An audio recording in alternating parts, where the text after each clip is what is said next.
మీ అక్షరాలు దిద్దే కార్యక్రమానికి స్వస్తి చెప్పాలి. మీరు చేయలేనిది చేయించలేనిది ఇవాళ చేసే ప్రభుత్వం వచ్చిందని చెప్పి గుర్తుంచుకోమని చెప్పి నేను మనవి చేస్తా ఉన్నా. ఇవాళ కులాలు రెచ్చగొట్టుకుంటున్నారు, ఎందుకు రెచ్చగొట్టుకుంటున్నారో తెలియదు. వర్గాల మధ్య చిచ్చు పెడతానికి ప్రయత్నిస్తూ ఉన్నారు. నిరుద్యోగ యువతను రెచ్చగొట్టడానికి ప్రయత్నిస్తూ ఉన్నారు. ఇవాళ పోలీసు ఉద్యోగాలు ఇవ్వకుండా వెళ్ళిన వాళ్ళు మేము ఇవ్వడానికి సిద్ధంగా ఉన్నాం. ఇవాళ డిఎస్సి నోటిఫికేషన్కి ఈ సంవత్సరం కాదు, ప్రతి సంవత్సరం కూడా ప్రకటిస్తామని చెప్పినటువంటి ముఖ్యమంత్రి మాట ఖచ్చితంగా అమలు చేస్తామని చెప్పి మనం చేస్తాం.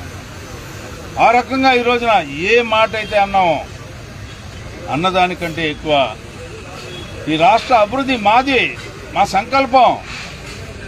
రాజధాని పునర్వైభవాన్ని, అమరావతి అనే రాజధానిని, ప్రజా రాజధానిని ఖచ్చితంగా తీసుకొచ్చుకుంటామని చెప్పి సందర్భంగా మనం చేస్తాం. ఎప్పుడైతే ప్రజా రాజధాని ఏర్పడిద్దో పరోక్షమైనటువంటి నిరుద్యోగ సమస్యని తీరుస్తాం, పరోక్షంగా ప్రత్యక్షంగా తీరుస్తాం. ఎప్పుడైతే క్యాపిటల్ ఏర్పడిద్దో ఆ రకంగా ఈ 5 ఏళ్ల లోపల చేయాల్సుకున్న ఈ హామీలు ఇచ్చిన అన్నిటినీ నెరవేర్చిన తర్వాతే మేము మాట్లాడతామని చెప్పి మనం చేస్తాము.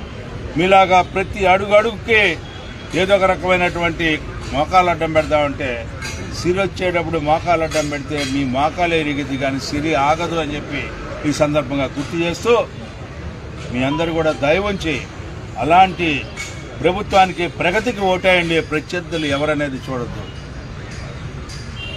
మంచికి ఓటేయండి.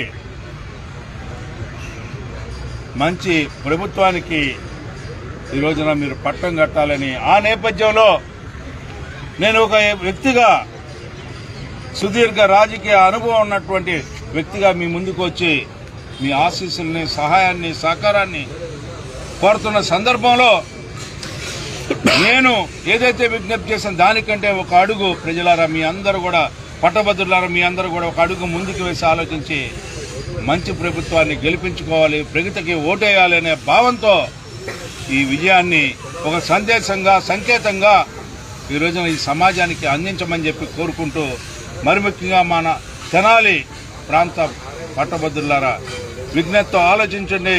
అనుభవజ్ఞులుగా ఏ రకమైనటువంటి నష్టాన్ని, కష్టాన్ని, సమస్యల్ని గత 5 ఏళ్లు అసహనంతో ఎదుర్కొన్నటువంటి మనం ఈనాడు శాంతంతో సమస్యల గురించి ఆలోచించుకుంటూ, పరిష్కరించుకుంటూ, మంచి ప్రభుత్వానికి మద్దతు ఇచ్చుకుంటూ మరొక్కసారి మన తెనాలి అని చెప్పి నిరూపించుకోవాలని చెప్పి కోరుకుంటూ మీ దగ్గర సెలవు తీసుకుంటా ఉన్నాం.